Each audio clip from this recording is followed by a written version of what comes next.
Magandang araw po mga katropa. Nandito po tayo ngayon sa Navarre de la Zona. Nasa Molino 3, Bacoor City lang po ito. Isang subdivision. At nagkaroon po sila ng kanilang ika-10 taong fiesta dito sa kanilang lugar. At naimbitahan po ang inyong lingkod. Kasama na rin ang mga tropang kabalikat. Dahil po isa po sa ang Homeowners Association ay nakakatulong po sa kabalikat sa pamamagitan ng pagbigay ng employment po sa ating mga katropa bilang kanilang village guard. At dito po sa kanilang fiesta, dito po evident po ang pagka-Pilipino.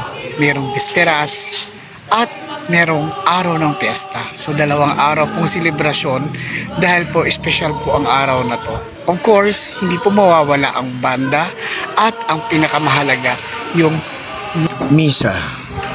Tunghayan po natin ang kabuang kwento dito po sa special na edisyon ng ating paglalahad ng kwento sa involvement ng kabalikat para sa community. Sama-sama magtitipon sa dambana ng Panginoon. Isang banal na misa ang inaalay para po kay San Lorenzo Ruiz, ang kauna-unahang santo na Pilipino, na pinangunahan po ng ating Father Migs Reyes Concepcion. The said Holy Mass was celebrated by the Homeowners Association's officers and members. Ng Ama at ng Anak at ng Espiritu Santo. Amen. Ang pagpapala ng ating Panginoong Jesucristo, ang pag-ibig ng Diyos Ama, at ang pakikipagkaisa ng Espiritu Santo naway sumainyo lahat. Mga kapatid, aminin natin ang ating mga kasalanan upang tayo'y maging maras at gumanap sa banal na pagdiriwang. Gloria, Gloria, in excelsis Deo, Gloria.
Ama naming makapangyarihan, ang mga gumaganap sa iyong kalooban, kahit na sila'y usigin at pahirapan, ay itinuturing mong mapalad sa iyong kaharian ang katapatan ng mga banal na martir na sina San Lorenzo Ruiz at mga kasamaan ay mapasa amin nawa araw-araw upang ang paglilingkod sa iyo at sa kapwa-tao ay aming magampanan.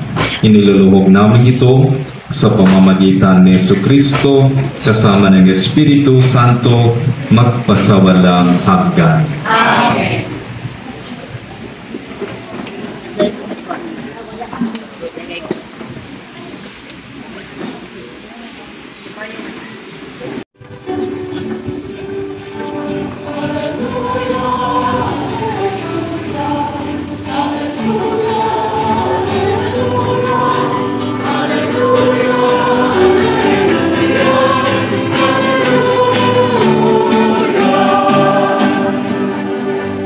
Mapalad ang inuusig sa gawang puspos ng bait, pagkat may kakamping lang.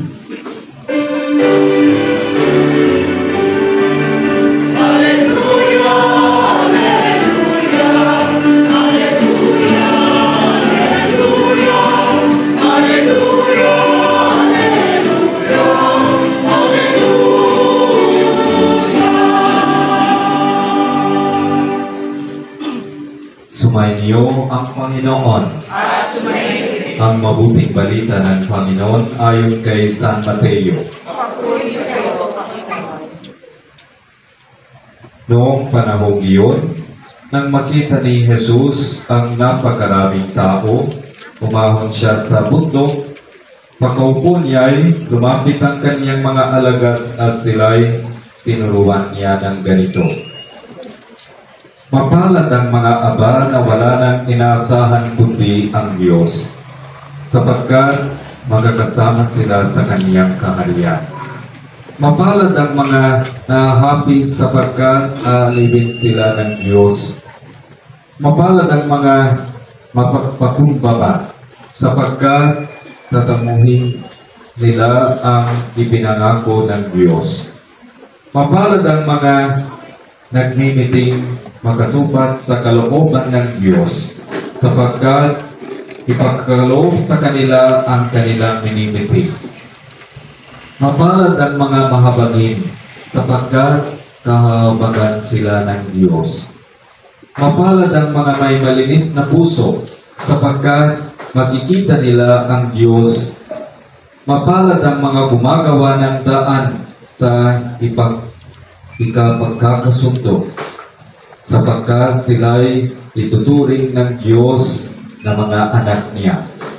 Mapalad ang mga pinag-uusig dahil sa kanilang pagsunod sa kalooban ng Diyos, sapagkat makakasama sila sa kaniyang kaharian. Mapalad kayo kapag dahil sa aking inalimuran kayo ng mga tao, pinag-uusig at pinagwikaan ng lahat ng uri ng kasamaan na pawang kasinungalingan. Magdiwang kayo at magalak, sapagkat malaki ang inyong gantimpala sa langit. Gayon din ang ginawa ng mga tao sa mga propetang nauna sa inyo.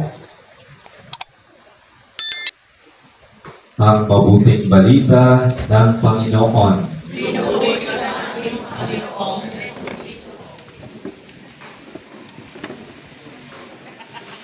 Ang Panginoon na siyang nagtipon sa atin sa minsan ito upang ipagdiwang ang kapistahan ng ating kaunang-unang Pilipinong Santo, si San Lorenzo Ruiz, pati na din ang kanyang mga kasamang martir.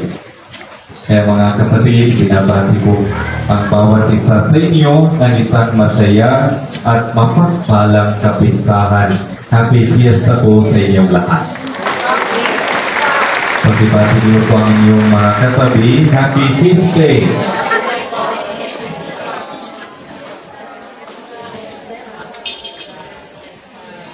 Feel na po ba ninyo ang kapistahan? Sigurado? Hindi yata kasi marami kayong late eh. Marami kayong late Martin, hindi excited. Ha? Isang malaking biyaya na magkatipon-tipon tayo ngayon. Hindi lamang dahil siya ay Pilipinong santo, kundi dahil sa mismong katotohanan na si San Lorenzo Ruiz ay naglingkod sa Diyos. We hope we feel close to him today, both spiritually, as we remember him on his feast day, and also we feel close to him physically because he lived and he served God in this country. Si San Lorenzo Ruiz ang kauna-unang Pilipinong santo. Isang malaking karangalan ito sa ating bansa. Pero, isang nakakalungkot na katotohanan ay tila bang marami ang hindi nakakakilala sa kanya.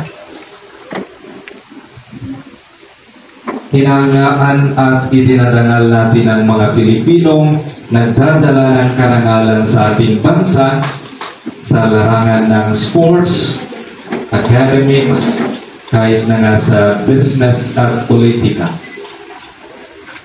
At mga Pilipino, marami tayong tinitingala at inangaan mga tao, mga artista, mga sikat na tao, mga politiko. Sana ipakilala natin sa San Lorenzo Ruiz bilang isang tunay na Pilipinong pwede nating hangaan at tularan. Let us make San Lorenzo Ruiz known. Let us share his story. Let us emulate his values. We are lacking in this aspect. Siguro po kung pupunta isang artista dito sa araw na ito, kung pupunta isang politiko dito sa araw na ito, alam ko, daming-daming tao. Tama? Totoo naman, di ba? How much we become so fanatics, even though they don't contribute so much to us, just because of their looks, because of their skills. We admire them. We sacrifice our time for them.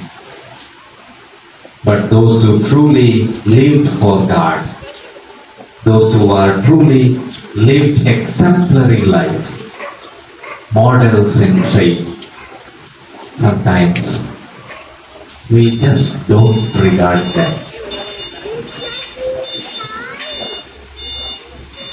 Ano-ano ba ang pwede nating hangaan at tularan kay San Lorenzo? Una, ang kanyang paninindigan para sa kanyang pananampalataya sa Diyos. His strong conviction for his faith in God. Napakatindi ng kanyang paninindigan na mas pinili niyang mamatay kaysa talikuran ng kanyang pagiging Kristiyano.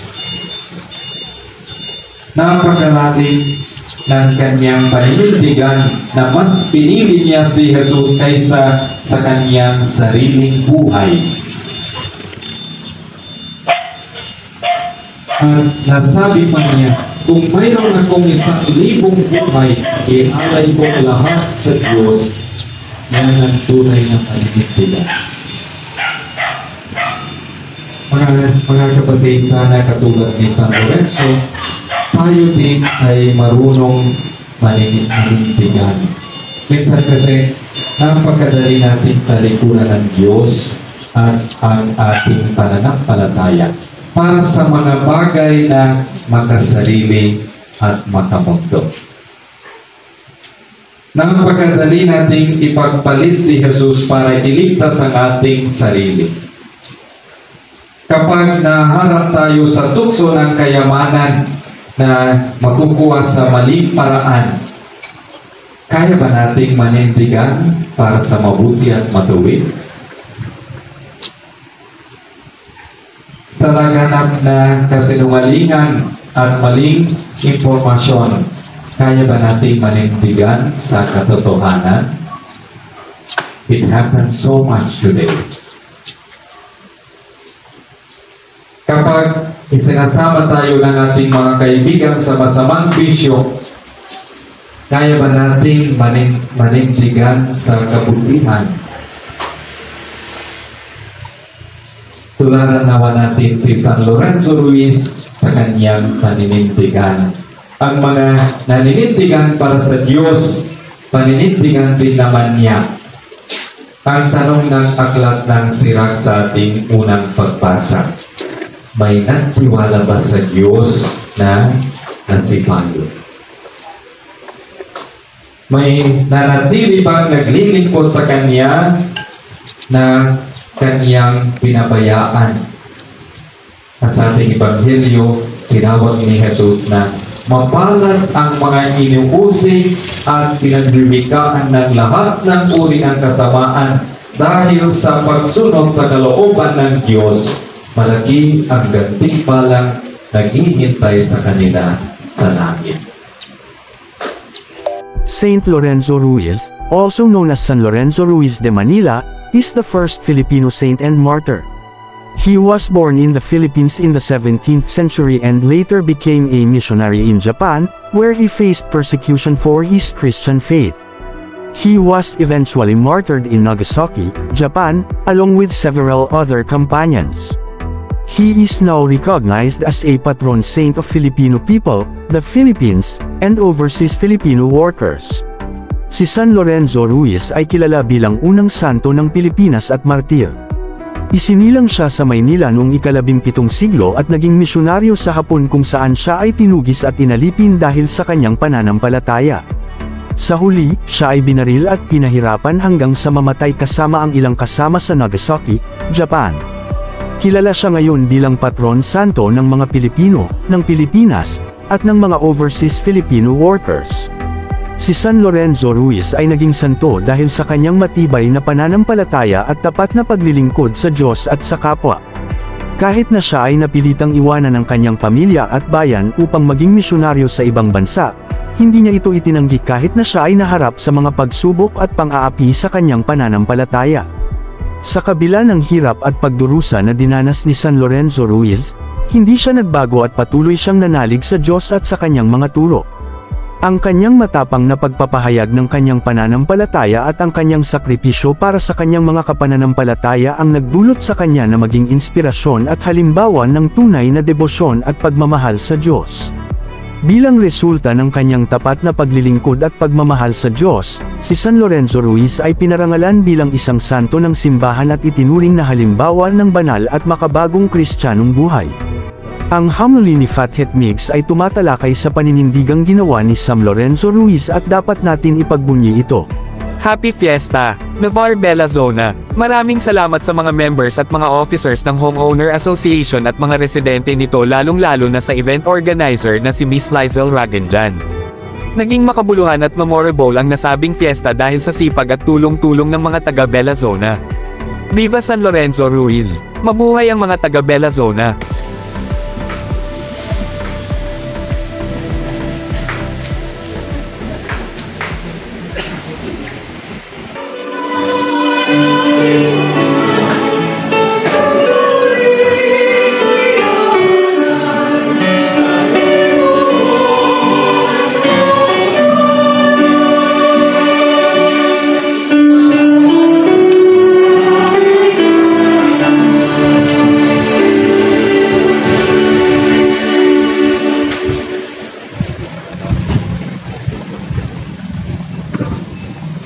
Panalangin kay San Lorenzo Ruiz. Pinamahal namin, Lorenzo Ruiz, sa harap ng kamatayan, ipinahayag mo ang kahandaang mag-alay ng libumang buhay para sa pananampalatayang Kristiyano. Ngayon, ang buong mundo ay humahanga sa iyong katapangan. Kami iyong mga kababayan ay buong pagmamalaking kumikilala sa iyo bilang isang Pilipino. At aming dalangin, ikaw na isang ama ng tahanan, ang mag-alaga sa aming mga pamilya, pangalagin mo kami nagkakaisa sa pagmamahalan. Ikaw na dumanas ng mga paghihirap ng may yaga at pananalig sa Diyos. Talingayin mo ang mga may karamdaman sa pag-iisip at katawan at tulungan mo silang magkamit ng kagalingang nagmumula sa langit. Ikaw na namatay sa lupang banyaga, kupkupin mo ang bawat isang Pilipino na naninirahan at naghahanap buhay sa iba't ibang dako ng mundo. Ikaw na halimbawa ng katatagan, palakasin mo ang aming pananampalataya at ipinahintulot mo na ito'y lumaganap at lumago sa aming gitna. Ikaw na kauna-unang santong Pilipino ang maging natatanging tagapagtanggol ng ating bayan. Panatiliin mo kami isang lipi, tulungan mo kami kumilos ng may pagtutulungan para sa aming pagsulong at kaunlaran. At tulungan mo kami magkamit ang tunay na kapayapaan. Amen. San Lorenzo Ruiz, Panalangin mo kami.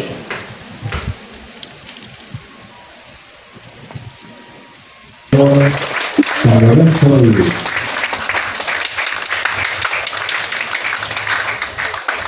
Yan, pinananaman.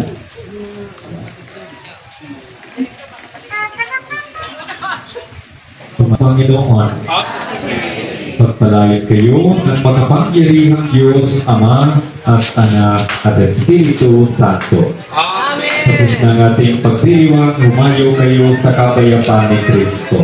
Salamat sa Diyos!